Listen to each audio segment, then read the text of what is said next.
Hello and welcome to Bendy, a podcast about being flexible and all of the ways that means. Thanks for joining us. My name is Andy Young and I'm one of your discerning, ornamental hosts. Joining me as always is our other discerning and ornamental host, Beth Martin. Beth, a pleasure as always. What's the crack? Definitely ornamental. We are very ornamental, aren't we? We're so pretty. I know. I always think of like so car pretty. hood ornaments, and then I remember like when it was the thing, and maybe it's still the thing to like steal them. Yeah. Yeah. Huh. That's interesting. Yeah, because I think fewer cars in this country had them. It was only like really fancy things. I think like Jaguars and stuff like that. Yeah, So, Bentleys, yeah. Rolls Royces, Mercedes. Uh-huh. Anyways. So the crack. The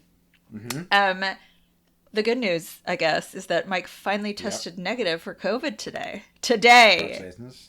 Wow. So, like last night, we were having conversations about like, what if like you're still positive and Andy's coming on fucking Friday. Okay. I just live outside. Yeah, well, no, I was like, you just stay in your, like, he's been in the office sleeping. Like, we have like a fold up bed that you're going to sleep on, actually. And don't worry, it's really comfortable. It's like so comfortable. It's got like Mike like added he has a little padding thing and another padding thing and all the little pillows and anyway, so he had COVID for like 3.5 weeks. That sucks. I'm so tired. Yeah, I'll bet. So tired. And it's like I'm trying to it's not like he's a hard patient, right? He just like sits in his little room and we hardly see him at all. He like goes to his little bathroom and like back to his little room, or he would like go in the garage when it wasn't super hot. But like the addition of having an extra person to cook for who wants something else, right? Because like the kids don't like eating the same food. I'm eating something else because I'm trying to be healthy and I don't want chicken nuggets every night. And then he's like, I want soup. And it's just like, okay. And like trying to sanitize everything and keep everything clean and like not get sick for birthdays or whatever. So yeah, it's been a slog. So yeah, but hopefully it doesn't come back. And you know, if it does, we'll figure it out. Exactly. So, COVID, the gift that keeps on giving. It just gives and gives. What's the crack with you? So, I did some film extra work last week. What? Yeah, well, not film, TV. Sorry, I should say. That all counts. I didn't tell you about it's that. It's all film. Okay. It is. So, essentially, a yoga teacher friend of mine, her sister writes. She's now directing a little bit as well, but she writes TV episodes for a variety of different things, including a children's show. And for one of the episodes they were doing, they needed some yoga students. And that's all we knew. So she reached out to my sister, 2 other yoga teacher friends of mine, and they were all kind of signed on. And then they were like, and I think her sister then contacted us and was like, who's that guy that also does yoga? And it was me. So that guy, and I'll take it. And so like, because I think they just wanted, a bit of variety in terms of the class. So like, it was me and my 3 friends. We went up. Kind of a frustrating process in that it was like, we were told we were needed by 2 p.m. Oh yeah. Great. Day before, told 10:30 time, and I was like, that is considerably different too. And that's like your whole day. God. It's a whole day difference. Yeah, I had to completely change. I had to change a load of things last minute. It was fine. I still kind of wanted to do it. But it was great fun. It was essentially the show is called Pickle Storm. My episode will not be available until next year. The setup for the show is Pickle Storm. Yes, that's so great. If there were ever a kids show that you were going to be on, I would want it to be called Pickle Storm. You want me to be Pickle Storm? And the setup for the scene and the thing I was in, I didn't sign an NDA, so I can tell you. But essentially, the setup for the show is that they are from this alternate planet, alternate dimension, where they're all sort of like D&D style of folks, like they're magic and things like that. So they don't fully understand our world. So the setup for the show was one of these characters was coming to a yoga in the park session, except she heard yogurt instead of yoga. So she was bringing yogurt with her, and she was eating yogurt as we were doing breathing exercises and things like that. And then we had to do a variety of stuff, but it was good fun. Like, it's a lot of, and I think anybody who's done extras work knows this, it's a lot of waiting around and doing very little, but it was still interesting to see and fun. I was also like, I'm Googling this. This is so cute. I think season 1 is already up, but like we're going to be in season 2. Wow. But like, so we, but it was good fun. But like, what was interesting to note was that, you know, the way actors have a reputation. You're going to be on IMDb, Andy. Hell yeah. Well, do you have any lines? I'm an extra. I did get a scream and breathe. I don't know if that counts. You get paid extra if you like one line and then you're like. Yeah, you're a featured extra then if you got a line, don't you? Yeah. But I did have to do like facial expressions and stuff, and I was in the front row. I think again because I was a man, and the two like actresses were like so it's women, so that you know have a bit of a breakup. But the kids are gonna die. Yes, they're gonna die. But like. The one of the actresses was lovely. One of the actresses was a bit of a diva, wouldn't really talk to us at all. So it was very funny.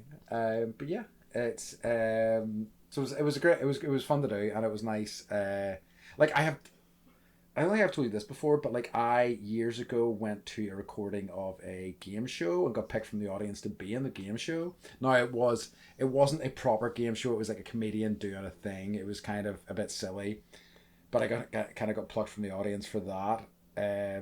So and it just kind of occurred to me. I was like, oh, I have done TV stuff before. So yeah.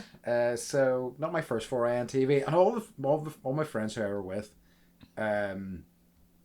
were like very terrified and nervous and are worried about embarrassing themselves, and I was like, whatever. It's like it's kids. My kids were watching the Christmas Chronicles 2 last night, and they were like, this movie's so good, and I was like, okay. But I have an adult friend who keeps going, do you know what you need to see? And I'm like, what? The Tinkerbell movies, they're incredible. And I'm like, no, I don't. I don't need to see any of the Tinkerbell movies. And she's like, no, it's a really good story. And I'm like, no, I'm not watching Tinkerbell. I've seen the Tinkerbell movies. Are they good? No. That's what I thought. No. That's exactly what I thought. Oh, Tinkerbell's a fixer. And so how does she get her tools to fix things? And like... But she has to find out that she's a fixer and not someone who makes, like, you know, cherry blossom juice or... Sorry. Sorry. It's like your standards change as a parent, maybe, too, because you watch so much crap. Yeah. And I've heard other like parent friends who talk about like wanting to curate what films they show their kids, because if you show them something terrible and they love it, you know you're going to watch it like 40 times. Yes. Yeah, I can understand. We had a fire station fire truck video that like it's burned in my brain of this 30 minutes of like this fire station and like, you know, getting the cat out of the tree and serving the community pancakes and what the fire pole is, and there's like a whole soundtrack, and like occasionally Michael just hum it and I'm like, fuck you. And he's like I still have the DVD hidden. Yeah, that's awesome. Yeah, it's good fun. I had a friend who read a book on reading Rainbow. Oh, I know. Nice. Did you guys have that? That's LeVar. No, we don't. Okay, it's like LeVar Burton. LeVar Burton. It is LeVar. That's why I know about it, because of the Star Trek connection. Yeah. So he doesn't always wear those glasses. He has realized. What? Yeah, I know. Okay. I'm sorry to breaking the fourth wall there for you. I have to take your word for it. I don't believe you at all. So yeah, do you have any Andy's on the streets?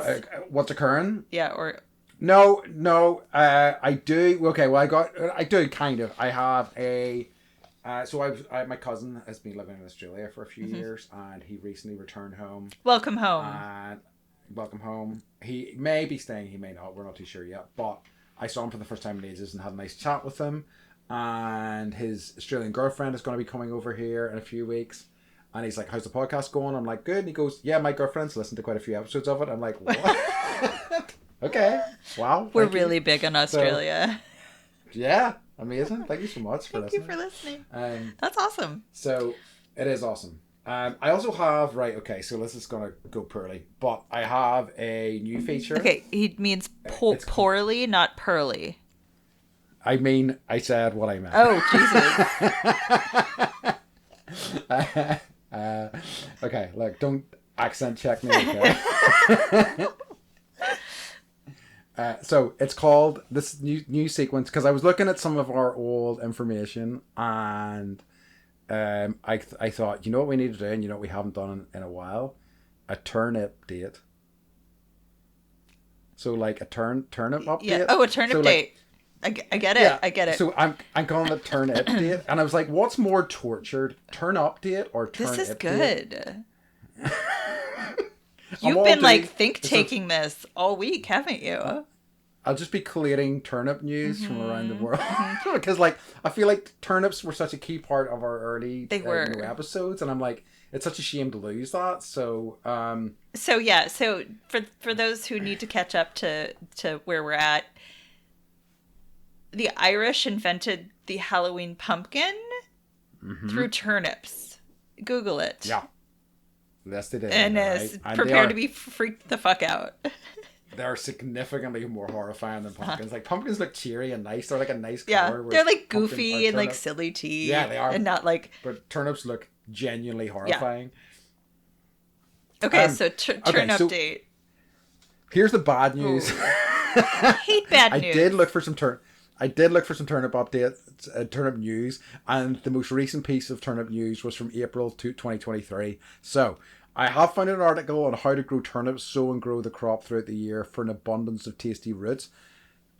I'm not going to read it all just for the sake of the bit, even though that kind of makes me laugh. So just, you can check that out, but like, so I think basically what happened was I thought of turnip date and I sort of backed into this concept, and here we are. It's been catastrophic, but it's happened, right? It's a thing we've all endured. So what's this base for more turnip dates in the future? So good, Andy. I love that. Amazing. It's amazing response. Just like watching a Tinkerbell movie. Oh God, how dare you? No. I like it. I'm obsessed with the turnips. Yeah, this is it. And I just feel like you guys, you can go to our website. I made T-shirts, a variety, and they're pretty cool. I need to get one, honestly. Okay. Yeah, I think that's good. So I think you don't have any what's occurring for this week, right? I don't. No. Okay. So we can move on to the topic for this week, which is art that inspires us to live. Which is a great one, and a great one to think about, and such a wide-ranging topic. When I thought about it, it's like impossible to talk about all the things. Yes. That I feel that way about in one episode, but it's a lovely thing to talk about. And I think art is inspiring in general, and it's like, but there is, I think it's, the reason I thought of this was because of Normal People, and like that it's a show on whatever channel, but it's from 2020, so good. But it just like hit me so hard in the heart. And like, I was like, it inspired me to like do something or feel. And like, not all art does that, right? Agree. So I wanted to talk about like, what, like art that does make us feel like alive. And like why that specifically, that type of art or that song or that, poem makes you feel like that. So yeah. Absolutely. I it's interesting because like I feel when I thought about that, I like that sort of interpretation of it, but like I feel like for me, art that kind of inspires me to live is stuff that like takes me by surprise, you know. So it's like something that I mean, I know I've talked on the podcast before. What I really love more than anything is something that feels like it is purely from that person. It's unmodified. It's a pure expression of their artistic ideas in whatever kind of form that might take, you know. And like, it's why I don't like to like pigeonhole myself into certain genres or certain like art forms. You know, I'm like, you know, maybe I will listen to this country song. I don't tend to like country music, but maybe this is an incredible song. And sometimes you do then hear a song that will just kind of blows you away. Yeah. And I would say too, like when you and your roommate and I went up to the Giant's Causeway and just seeing like what Mother Earth did to rock, I was just like, holy. And then you see like how that rock formation and that place is in like all these different other works of art. Like that's the kind of stuff where I'm just like, holy moly. Look at not just like art that then creates more art. Yeah. And So. But like how it connects through to like the world that we live in and like all of that. Yeah, so true. So yeah, I do. I mean, is there something you want to kick off with? Something that immediately sprang to mind whenever we thought about this topic? Yeah. So, what does it feel like in your body when you're like inspired by a certain type of art? You know, I think I almost like, you know, excitement. I guess, right? So I guess heart racing a little bit. You know, my attention is more focused. You know, just like a charge of energy. I guess for me, you know. Yeah. What about you? I think it's like I feel like I'm breathing like clean air in a way. And then like I have this urge to like tell someone about whatever it is. Like I've got to get it out, right? I've got to like write about it or talk about it because the feeling is like I feel like I'm breathing really clean air and it's so overwhelming. Yeah. If that makes any sense at all. It does. I totally understand that. Like just that, like idea of being breathing in a different way, or like feeling like the kind of newness of that breath. 100%. So, are you ever surprised by something that you didn't think would inspire you? I think so. I wonder if I would like struggle for like,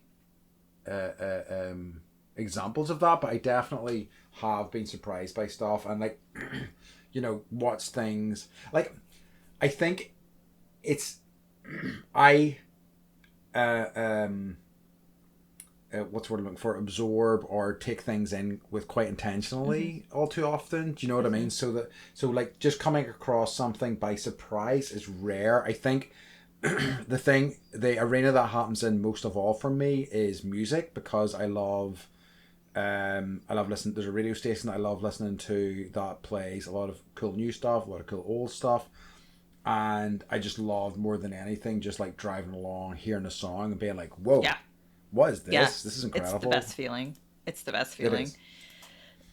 Sorry. It's interesting. The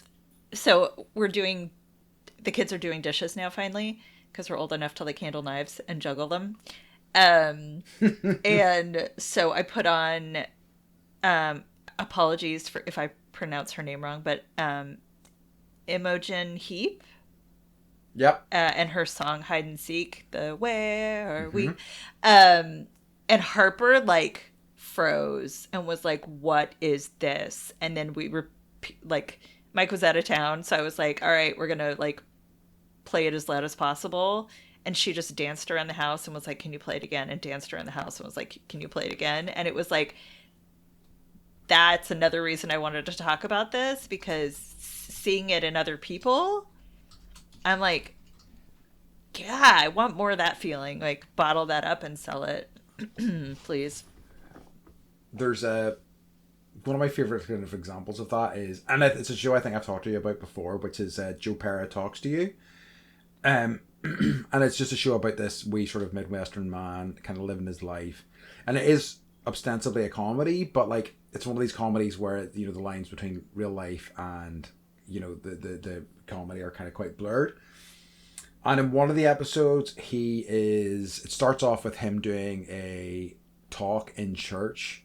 And it's just like basically a detailed, like, talking about, this is how parking's going to work. This is what the meetings are this week, and etc. etc. And then he's like, has everybody heard Baba O'Reilly by The Who?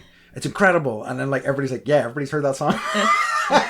And then it just flashes back to him being at home, and he's just like doing his thing, and he's doing his dishes, and he's listening to this radio, and he just hears Baba O'Reilly, and he's like dancing around the house, and he's like dancing with his dog and stuff like that. And he keeps like calling the radio station, because it's a local radio station, and gets them to play Baba O'Reilly again and again, because he loves it so much. And it's just such a pure distillation of that concept, and it made me like that show in general kind of filled me with joy, but like that episode was just such a lovely example of that. Okay, this is kind of off topic, but on topic. Mm-hmm. Do you think that, like, because so much is like Spotify, right? You're like, I want to listen to this artist. It's not like whatever, like radio here isn't. It's just annoying. It's a lot of commercials. Yeah. And I live in a place where we're so in the middle of the nowhere that the radio comes in and out. So like I get annoyed because it's like static basically for half of the ride, and then I'm like, we're just not gonna. And I don't want to connect my phone to my car because I'm a stodgy old, Sorry. I promise I don't have COVID. Yeah, I believe you. But it's like it's hard to have those moments of newness because everything is so like it's set up for you to like play the thing that you want. I like what I'm quite enjoying. I don't know if is I've recently found that Apple Music, which I use, has a radio station for you based on everything you've listened to, and I'm quite enjoying that because it like plucks stuff out of my like playlist that I haven't heard in ages. It also plays some stuff that isn't in my playlist that it thinks I would like. It's quite nice in that way. There's also like a I can't remember what it's called off the top of my head, but they essentially have I think it's called Antidote, and it's just basically new sort of, I hate this word, but alternative music stuff, so, and it just curates that playlist and it adds new music that comes out. It's a pretty wide range of music types in there, and I quite like it for finding stuff as well. Do you think alternative music even exists anymore?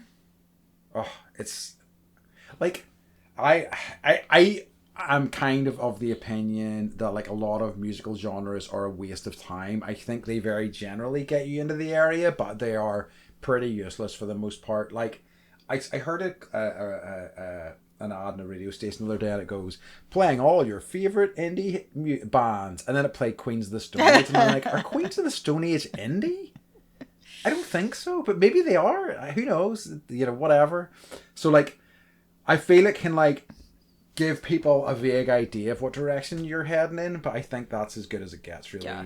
Agreed. Sorry, I'm tangenting all over the place. Okay, so interesting. So what's the difference between liking something and being inspired by it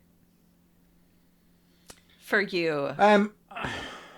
I think it's something that lights a fire under me, like that makes me go, oh right, I really need to, right, pull the trigger on this thing I've been thinking about, because it's like and one of the things I was talking to you about, like I'd been really good at writing the past few years, and at the start of this year, and it really fell off a cliff this year, and I think I'm going to use this trip as a reset. I want to come back. I want to make sure I make time for it again, because I have missed it. I also I think I have really kind of fed that part of me in a big way over the past year, and I'm ready to regurgitate that all back out in whatever way makes sense to me, so yeah. I said the same thing, like liking is a preference, but inspiring, like it's more of a feeling that I feel I need to act on. Yeah. And like that, like, we talk about creativity a lot, and how I think that travel is being creative, and therefore like creativity is also, you know, a branch of art. So therefore, traveling is also art. Huh? Maybe? I like it. Okay. And so like our trip to Portugal, and I was like, oh my God, I gotta write down this feeling, because like that whole trip just gave me that feeling of being alive and feeling alive, and like or I'll have like conversations with people and I'll be like, this made me feel this way, I need to write it down. So it's like that's basically how I process things that make me feel like that, is like I write poetry, and then I hide it from the world. I can understand both of those things. Yeah, absolutely. I, and you know, and it's interesting. I think that it kind of takes me. You know, it really, in terms of like the direction, some of the stuff that I really love, it wouldn't have been something that I would have even thought of with that. You know, like, and I think, you know, when I started thinking about this question, I was thinking about specific mediums that mean a lot to me, and like all mediums mean lots to me, and like I don't know if this is something you have found as well. Like I find a lot of people, whenever, you know, they connect with certain things, they want to consume as much of it as possible. That's me. Yeah, see, I think I got burnt when I was younger. I read a few Terry Pratchett books and I loved them. I thought they were fantastic, and I just gorged myself on them, and I like read book after book after book, and I got really tired of it. I think I read like 8 of his books in like a year, and was like, this I just have got so used to his style, and like I think he's an incredible author. I don't think anybody else really writes like him, but like it really kind of stopped me from doing that, because I didn't really want to sicken myself on something I loved, because you can end up, for me anyway, it can sour the kind of that love, you know. I obsess, I consume it. I do that thing. It becomes a mania where I read everything. Yeah. Like I'm obsessed with Sally Rooney now because of her writing Normal People.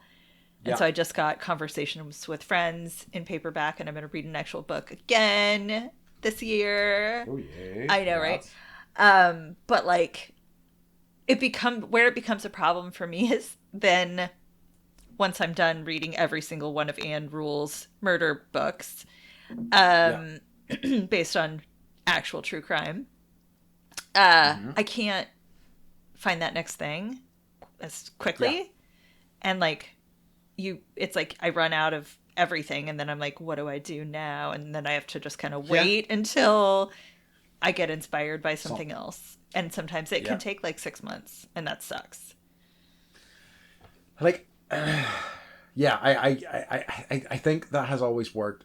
I think I was fortunate that happened to me when I was a kid, because like I think it really has helped me kind of like take breaks from people, and then I'm like, oh great, and I go back and like a couple of years later and I find all this wealth of stuff that they've done. I'm like, amazing. Yeah, I can catch up on this now. You know. Yeah, and like I'm just a binge person, not necessarily with food, but like with like TV. Like I'm holding out on Slow Horses. Oh, I was gonna ask you about that. I know, because I can't just watch it once a week. Like I can't. Yeah. I can't. It's understandable. Yeah. It drives. Yeah. And it's like so short as well. It's only like 6 episode seasons, so they're pretty like they're pretty rapid. They really are. Yeah. I think, is there like, whenever we started talking about this, was there specific stuff that came to mind whenever you were thinking about this? I made a list of like my favorite. Okay. Not necessarily like, I tried to think of different genres, but it's more like, what am I kind of into right now, or what's hitting me hard right now. I love any black and white historical photograph. Like love. And part of that is probably because my dad was a history professor. And so it was always like, do you remember those like carousels that had the slides in them, slide projectors? Yes. So I used to sit in on his classes sometimes and learn about, the goddamn Reformation, as he called it, or whatever. And so just what a black and white photo can do, like, it just murders me inside. I love it so much. It's like time travel. Mm-hmm. Yeah, and I have some in the house that you'll see, and like I have reasons that they're on the wall, and like they were his, and my mom was like, I have these pictures that I don't want them anymore, and I'm like, I need all of them. They all like, I know the story behind it, and like I have one in our bedroom. It's of the Shirt Tail Gang from the gangs in New York, like eating under like a bridge, and there's just like literally they're sitting on mountains and mountains and mountains of like garbage and tin cans, and they're all eating and they're staring at you, and that they could murder you in a second, right? So like those are the kinds of things like, oh, I love. Okay, do you want to trade off? Okay. So I like what I took this in sort of like, I'm talking about murder a lot. I'm sorry. I know, but like, hey, murder shows, murder podcast is the kind of new obsession for our culture. It's for all the basic bitches like me. Yeah. So the way I looked at this, because it was such a kind of overwhelming thought, was to break it down in terms of form specifically, and like all forms mean a lot to me, but I thought about comic books at first, and I thought about how I kind of like engage with that, and like for the longest time it would have been writers that I would have followed. Ed Brubaker is my favorite writer. I think he's incredible. I think he's like he just taps into something that I really love. Like, he has such an interest, he has such a kind of old school sensibility. He like grew up in like old sort of like pulpy crime novels and things like that, and that like infuses so much of what he writes, both his like superhero comics and also like his own stuff. So like he has done a long running series called Criminal, and it's just about that. It's about, and they're kind of interconnected stories featuring different protagonists. They kind of weave in and out of each other, but not really that much.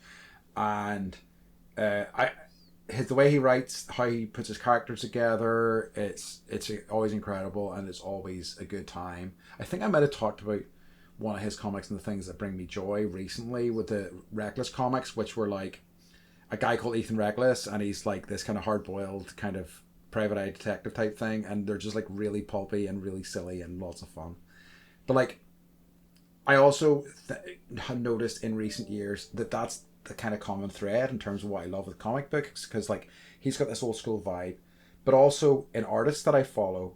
I don't know whether you remember, I showed you a book whenever you were here called The Parker Book. I do. You know, that big, and that is of that era and that genre too. It's hard boiled, sort of like pulpy, sort of like comics, featuring no nonsense bastards, like from the like 1950s outfits. Yeah, fighting other bastards, and so like it's interesting when I think about it that it all kind of like it's all from that sort of wellspring in a way, but that stuff I just find, and like his writing, Brubaker, just go back to Brubaker, his writing in particular, I sometimes like stop and I'm like, fuck, that's good.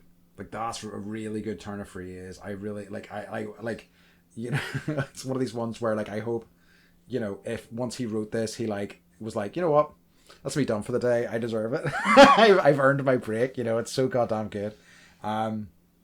So yeah, so that's the first sort of thing that kind of sprung to mind whenever I was putting this list together. I like it. I was thinking like okay, what's your favorite painting ever? Like, what painting have you seen? Like, I've gone to some museums, and I've been to the Louvre after hours at their 7 p.m. It's free, run through the Louvre as fast as you can. See the Mona Lisa, hey girl, and then like run out. Speed run. And like, I don't know actually where this actual painting exists somewhere in the world. If anyone knows and wants to give it to me, that'd be super cool. But it's called Flaming June. Okay. And there's like a BT, the DJ, wrote a song called Flaming June, and that was where I first heard the term Flaming June.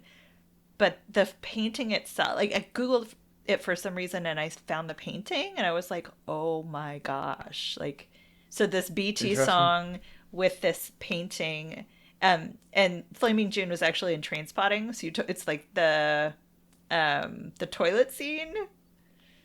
Oh, yeah. That's the song. So, yeah. So it all is coming together in Andy's brain. But it's this painting of this woman sleeping, and she's wearing this orange dress, and I love it so fucking much. I like bought like a $15 one when I had my last job, and I hung it, and that was like in the space that I could see the most. And when I was just like, you know, like staring out the window or like looking around and like wanting to have a like mental break, I would just look at her and feel like not so much inspired, but like, I don't know, it's almost like a touch point of like what really matters isn't necessarily your job right now. Like what really matters is like the beauty of the world and like naps. True. So that's my favorite painting ever. I love it. Yeah, that's a I'm looking at it now. It's beautiful. It's one of the things, and like you were talking about it there, and it's kind of one of my regrets that I don't really make a note of so I guess how I absorb art galleries is that like I do really enjoy them. I just like to go through and I spend time reading about them, but like very occasionally a picture will just speak to me, and I just can just stare at it for like ages, and I just love looking at it completely, like taking it all in.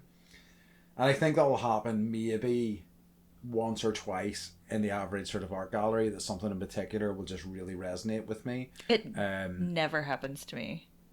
Oh, really? Yeah. Isn't that sad? Like I don't read things. I don't want the headphones. I don't want the tour. Like my mom will. Yeah, I don't want that either. She's like, she could spend all day listening and learning and reading, and I run through, and I'm like, yep, nothing spoke to me. Well, but you find Flaming June. Do you know what I mean? Just in a different way, you know. So like, it's maybe just you're waiting for some particular one, you know, that to strike you. And I mean, had you seen this in a gallery, it would have been a very different story, I would guess. You know, you'd have been like, "Whoa, what is this?" Well, and also I think it's like size doesn't matter, but sometimes it does when it's a painting. So my favorite artist, I would say, is probably Salvador Dali. Yeah. But I saw his clocks painting in person. Have you seen it in person?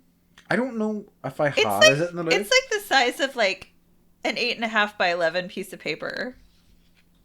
Yeah, I was like, really? Like because it's in, you know, it's just part of. It's in The Simpsons, right? So it's everywhere. Yeah. So seeing it at the size that it was originally created, I was like, this is not big enough for the way I've built it up in my mind, kind of thing. So I'm off topic. Sorry. It's your turn. No, it's in MoMA in New York, so I think I have seen it because I've been there, and not that long ago. So I think I must have seen it in real life.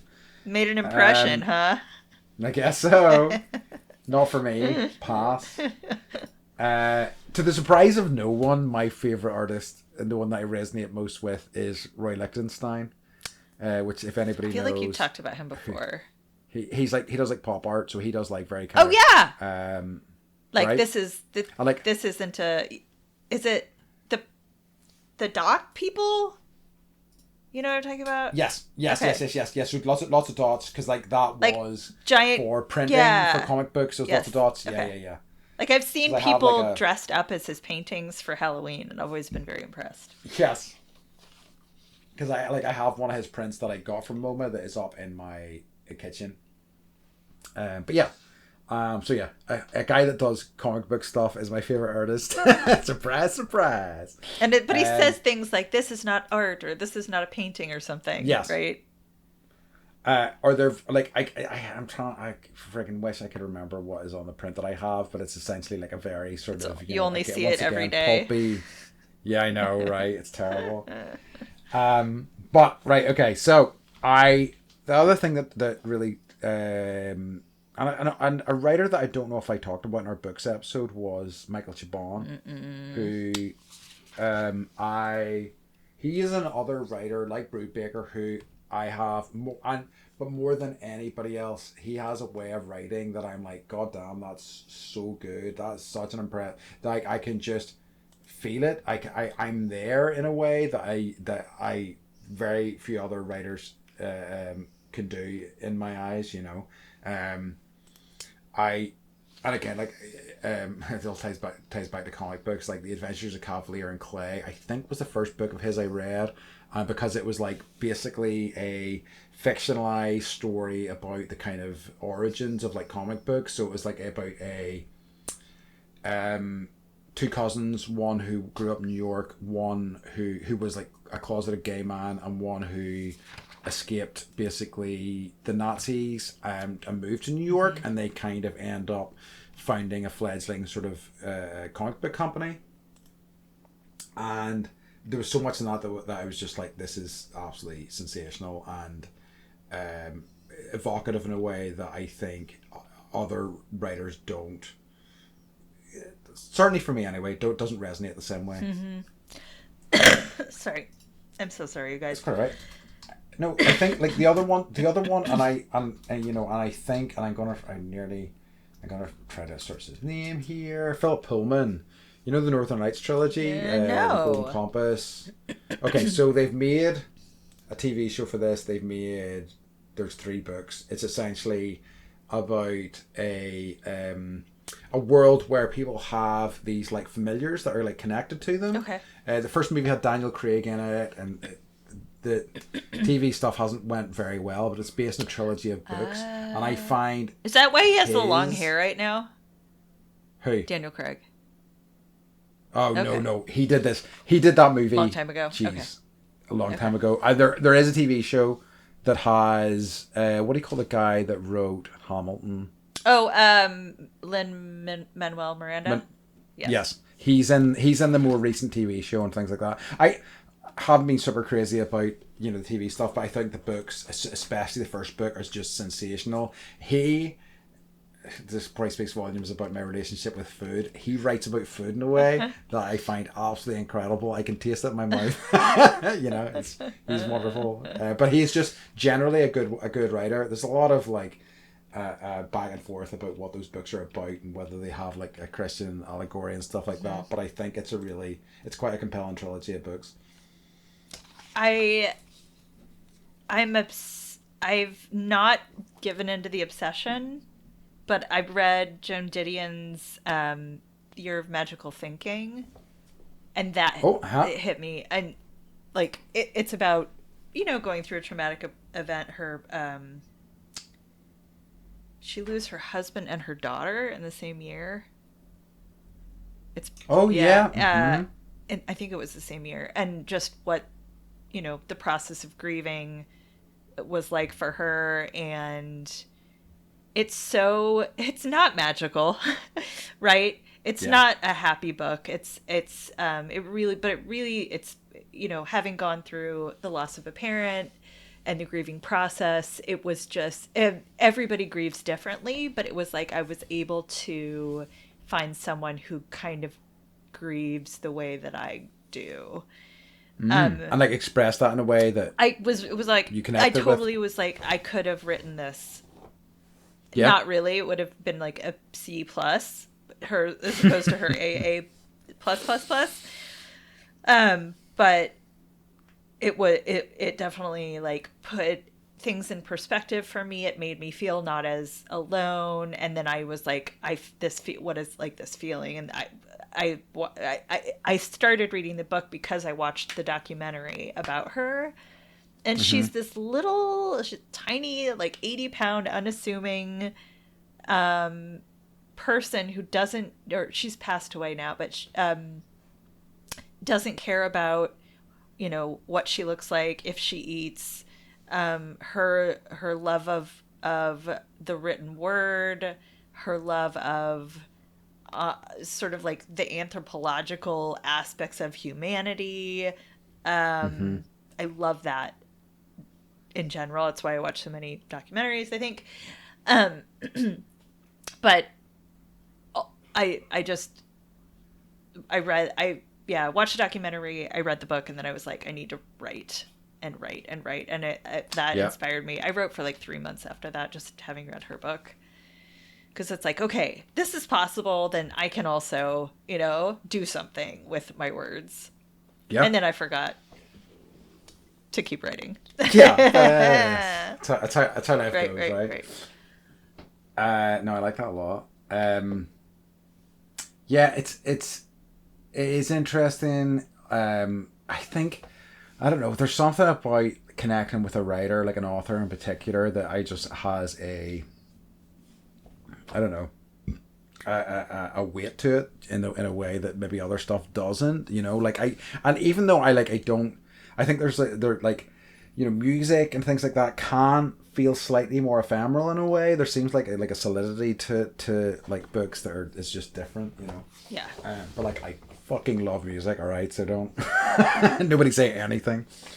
I like, and this is a drum that you have heard me bang many a time, but like, I love video games. I think that they are a maligned art form, to be perfectly honest with you. I feel like there is some staggering works of art in there that people will never see because of an idea of what a video game is. Mm-hmm. But there's such a flexible and dynamic sort of tool for creating art, and I was just reminded of it recently. There's a guy called, I think it's Lucas Pope, and he's made some incredible games. He has made a game, Return to the Obra Dinn, that was essentially you are a insurance investigator, and in the late 1800s, and there's this ship called the Obra Dinn has come back and everybody has died, and you go onto this ship and you have to pick apart all these clues and find out how they died, in really kind of elaborate ways. It's a really wild game.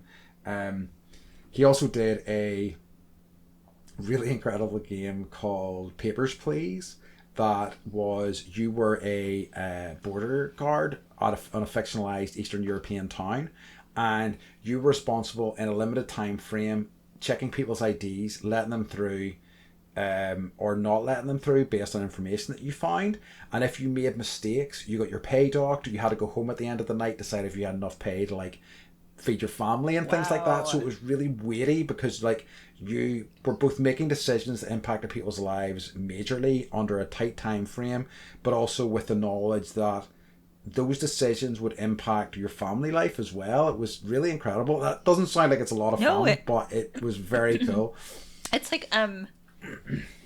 I remember the first time one of those games came out where you really had to use your brain and think things through, and it was, did you play Myst? Yes. Yeah, that was I remember that being whoa. Yeah. I'm this is healthy. This is healthy for my brain. True. I think one of the problems with video games is that it's hard to stumble across that sort of stuff, because their video games, even in their most inexpensive form, there's a price attached to them. I think that's what I kind of love. I kind of have a love-hate relationship with Game Pass, because it both feeds you games regularly that you maybe wouldn't have seen otherwise, but it also feeds you a lot of shit. And also, I think the whole subscription side of things, both in terms of TV and all sorts of things, I have mixed feelings about, because I feel there's no ownership of this stuff anymore, really. No, when you're talking about how Apple is playing you things based on what you've listened to or what you've bought, and I'm yeah, but you probably don't own those songs anymore because you've gone. No. Yeah, it's I can't even. Well, we'll talk about things that we dislike episode, yeah. And we'll talk about Apple. Yeah. On that. Yeah. Okay, so sometimes we listen or watch or do something to make us happier, mm-hmm. in an art form, and what is that for you, or what are those things for you? You're in a slump and you're I've got some tools that I know are art, what are they that you do to like help yourself? I think I probably dip back into. I very rarely reread stuff, but I would dip back into the Sleeper comic books by the guy that I mentioned earlier, Ed Brubaker. I probably read them once a year. I love that sort of. I think it's just such a. It's about 24 issues of a comic. It tells a complete story. I think it's one of the most sort of like perfect storylines in comics. I try to recreate surprise even with the music that I like. So I think, and I've played you before, like I used to have separate playlists. So a playlist that was like, rock or whatever, and which was nonsense. So instead what I did was I threw all of that into one and I just shuffle it. And then sometimes like a song I know I like but I haven't heard in ages will just come along and I'll be like, oh, awesome. So I dip back into that and my Shazam playlist frequently and just shuffle them and see what comes up, and I think that can really kind of give me that lift. That's good. I think sometimes video games do that for you too. Oh, 100%. When you're just like, I need to get out of my own head. Oh, yeah. I think I've talked about how I think they're meditation for me. And I think that's why. But I think there are different, like, if I'm playing multiplayer, it's not meditation. But it's quite the opposite. But if I'm playing like a well-crafted single-player game and it completely absorbs me, it really gets me there. What about you? I'm embarrassed. It's EDM. Don't be embarrassed. I love it. Yeah. Like I want to rock out. I want to feel like a very, very, very strong bass beat in my heart. And I love it. Yeah, just like pump it up. And it's usually like, I love me some Tiesto. When before Bass Nectar was a creep. So those, like I still like. I love Carl Cox. I love DJ Dan, like stuff from like the 90s. And those guys still fucking tour. They still play. Yeah. I love it. True. So what type of art does not inspire you or change you in any way? First thing, I would just, before we completely move on to the last thing you see, my opinion is that never be embarrassed about the things that you love, and the people that try to make you feel embarrassed about those things suck ass. But anyway. That's right. That's all I'm going to say about that. Right. They do suck ass. Thanks, Andy. Just let people enjoy shit. Just let people enjoy shit. I Fuck's agree. sake. That is something I did want to get onto, which was gatekeeping and that sort of shit, which I really hate. I just like let people enjoy stuff, and if people want to enjoy the stuff that you enjoy, awesome, it's great. Do you know what I mean? Let them in, embrace them with open arms. Anyway, so what stuff? I don't know. I find that I'm gonna maybe answer that in a roundabout way. Okay. In a nicer way than my question. No. Let me gatekeep, Andy. I think because as I have went on, I have been more open to embracing new stuff. So there's nothing I really dislike, but I do think generally there's no sort of types of movies or whatever that I'm not for me.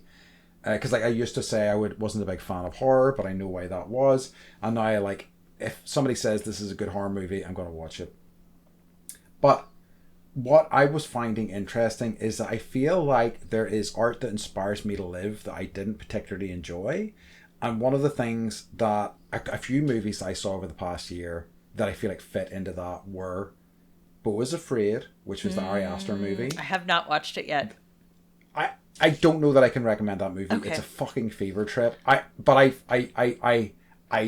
in terms of my thesis that people should just put what they from their heart onto the screen, it's such a incredible example of that. It feels like such a authentic representation of what mental collapse is. and panic attacks in a movie. Oh, yay. And that's a lot. I know, yay, hey. Yeah.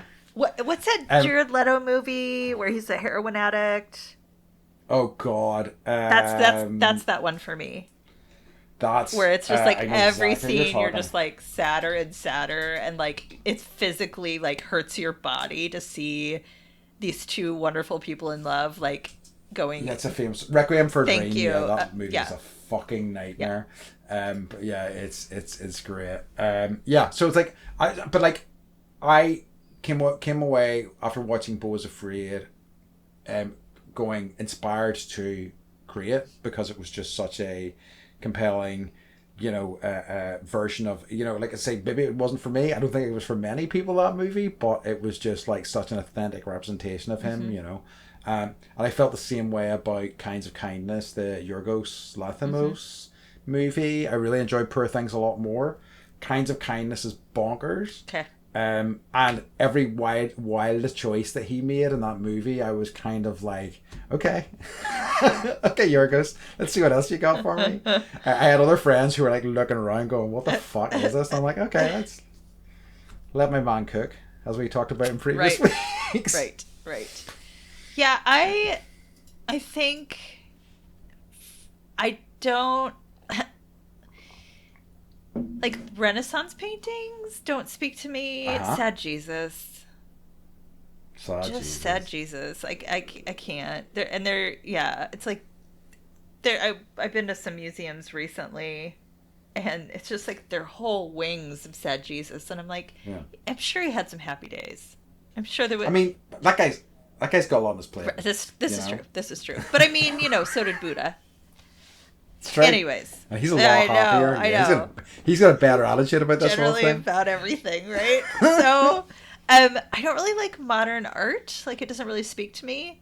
Except for Tim Hawkinson, who's the guy that like saves his like nail clippings and makes them into like tiny birds and like draws pictures of like his like how much he would weigh.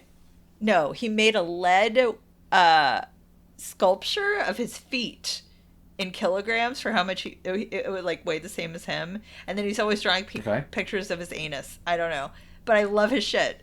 I love it. I want all of his weird skin and nail clipping art, and like, like he does really creepy shit. Like, maybe it's because I'm obsessed with murder, but like he made it was like a lampshade made out of chicken skin, and I was like, that's so interesting, right? So I have a book that I'll show you when you come, and it's all his weird stuff. Okay. It's all his weird stuff. And like he did one where he like made a giant mural out of red pens, right? Just coloring like insanity. All these little drawings all around this entire room, and he saved every single red pen. And then he made a giant finger out of it. Oh, that sounds familiar. Yeah, he's kind of everywhere. And like, there's a sculpture. I think it's at San Diego State, of a giant teddy bear made out of rocks. And so like that I've seen some of his stuff. It's fascinating. It's fascinating. I like the Jeff Bezos rowing boat was just a good example of modern art. That totally spoke to me. Which yes. I could talk about Jeff Bezos rowing boat, like that could be its own episode. I'm gonna watch it after we're done here. Okay. Bad writing. Yeah. Bad writing. I agree. I bought a book. I'm not gonna say what it was about because it's embarrassing, but it was so poorly written. The content was like helpful, but it was so poorly written. I got in like maybe 10, 15 pages, and I was like, there's so many grammatical errors. You sold this on Amazon. Like, yes. And the reviews were like, it's good, but wow, they're just some sentences just didn't end with punctuation at all. I like I know like if I start reading a book and I'm like, this is badly written, I just stop. Yeah. I remember like there was a free John Candy autobiography, and I was like, people were like, yeah, this is a good book, check it out. And like I read the first chapter and I was like, this is fucking appalling. It's so badly written. So it's not. Yeah, the good news is anybody can write a book and publish it. This is the good. Yeah, exactly. And someone will buy it. Yeah. It gives me hope. Like like okay, my shit's bound to be better than that. Yeah, do you have anything else? So, I had a nice sort of thought. I think it's kind of relevant to this subject. It might be a way to kind of finish things off. Just in terms of like the creation of stuff. Do you know what I mean? And I guess so. Like, I saw an interview with Donald Glover. Donald Glover is retiring his Childish Gambino persona at the end of this year. So Childish Gambino is Donald Glover's an actor, and Childish Gambino is his like music alter ego, and he's released like 5 or 6 albums as him. All really good. And he's got a lot of really good music, and he was talking about like 2 or 3 albums in, he was doing a concert with Erykah Badu, and he was like so intimidated because it's Erykah Badu and she's incredible, and he just expressed to her that he was working on a new album, and he was worried about how it would turn out, how people would deal with it, and she said to him that she doesn't even think about that anymore. She does what's meaningful to her.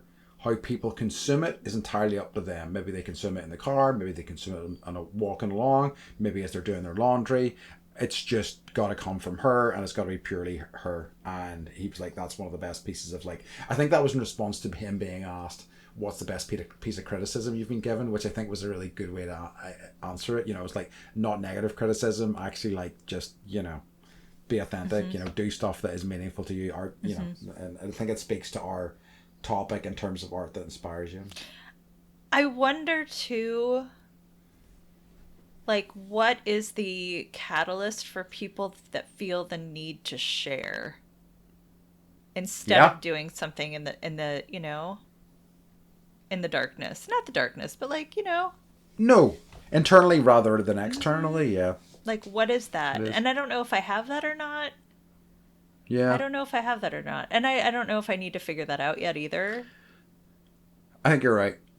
I think it might even be finding out how it manifests within you. Do you know what I mean? Or like what form it takes. And I think that can be a struggle in and of itself, you know, finding that out. Yeah. And I also wrote down, are there any new ideas, or are we just recycling them? I think that's been the case for like hundreds and hundreds of years, honestly. And but I think that doesn't matter. I think that there is interesting angles on all these ideas. I mean, like that End of the Woods book that we talked about before, which is about this craft of writing, which basically is it makes a convincing argument that basically all stories have a shape to them, but that doesn't mean there aren't interesting stories still left to be told. You know, I think it's both. I just think it's harder to parcel it out because we're just, and we talk about it a lot, because we're just so inundated by so much all at once. Yeah. That we don't even take the time anymore to be like, oh wait, this is from, I know, this is the original thought there. This came from this book, or it's just no one's crediting anything, and you know, fake news versus real news. What you know, like AI is writing things that may or may not be true, and so I think, I don't know. I think it's both. And you're right; it doesn't really matter. Yeah, so. I think that's a nice way to leave it off, I think. Do you have anything else you wanted to speak about in this topic, or should we move on to our favourite part of the episode? Our favourite part. So what's been bringing you joy this week? I'm going to do mine quickly because I'll have to be short and sweet. Okay. Which is the new season of Slow Horses, which I obviously cannot talk about. You can't talk about it. I'm sorry. It's good. It's so nice just to see Jackson Lamb back again. It's, you know, I think I do like, I really love all the characters in that show, I think, but he really, really does make it. But like, I think I always think about him more than anything after watching it. But like, when I'm in the middle of watching it, I'm reminded like how good everybody else is in it as well. So it's been really nice. I love that show. That's me for this week. Very good. Thank you for not spoiling it. Of course. So I watched a documentary, of course, about the making of The Sopranos. I know. I've seen everyone ever made. But so I'm a fan of The Sopranos. So it was a documentary about the making of The Sopranos through the eyes of David Chase, who is the creator. And I guess he only directed the first episode and the last episode. Yeah. But it was just him talking about how he came up with the characters, and it's all based on his own life. And it all started with his mother. and the type of person. Oh yeah, his relationship with his mother. Yeah, his mother, and it was so interesting that because I just assumed Tony would be the sort of central point of any idea of creating anything like that, but no, it was actually David Chase's mother was so out there that people all the time were like, you gotta write down the story, and then everything else was all about him living in New Jersey. And so because he was so concerned with doing it the right way, he refused to allow them to film anywhere that wasn't an actual place in New Jersey. So everything that you see, it's not, I mean, except for when they go to Italy and all that. But then he also talks about the ending. And I'm going to spoiler alert it for those of you, for people in the world that haven't seen the ending of The Sopranos, there really isn't an ending. And it's the family sitting in a diner, and then the song "Don't Stop Believing" comes on, and he talks about why he picked that song, because there's a line in it that's basically like, it just like life just keeps going on, and he's like, well, that's true with this character, that's true with life, that's true with everything. And so he brought it to all the writers, and he was like, I'm thinking about doing "Don't Stop Believing" as the song, and they're like, no, that's terrible. And he was like, that's my answer for why I'm absolutely going to do this, because what you don't want is people to be, to watch it and be like, okay, Tony died, all right, and that's the end, or whatever. But that's the end, at the water cooler the next day, this is it, and why. And then what they have to do is then go and rewatch the whole show to figure out. And what he did, which I now need to go and rewatch the whole show, is he mimicked the first episode and the last episode. So if you watch both, you'll see a lot of the same, like beats and stuff, and a lot of same phrases, same. And so it's just like life is just, it continues on, but it's also, the things that he says in the first episode carry through the whole season, and Don't Stop Believing, because it goes on and on. So I love it's so good. Now I'm gonna go obsess about The Sopranos. So good. And that's like 6 or 7 seasons or whatever. So I got I do love my fall and winter planned. Yeah, I do love a show. I do like, especially a show that I was really engaged with, like Shogun this year. I haven't watched that really yet. Engaged with it. It so won all the awards at the Emmys, I guess. So. It was so freaking good. It's so like and it's like 10 episodes, tells a complete story. But like, there's a lot of that sort of stuff. Certain elements kind of resonating throughout, and certain things happen early episodes that kind of have mirrors later on. And it's such a well put together show. It's very, very good. But anyway, this is not Shogun talk. We're at the end of our episode. So can you tell people, please check out your turnip merch at bendypodcast.com. Mm-hmm. Cool. Okay, folks. So thank you for joining us as always, and we would like to remind you to stay bendy. I was more amused by that one. I know. I'm like, there's a loogie in there somewhere. All right, bye. Bye. Bye. Bye.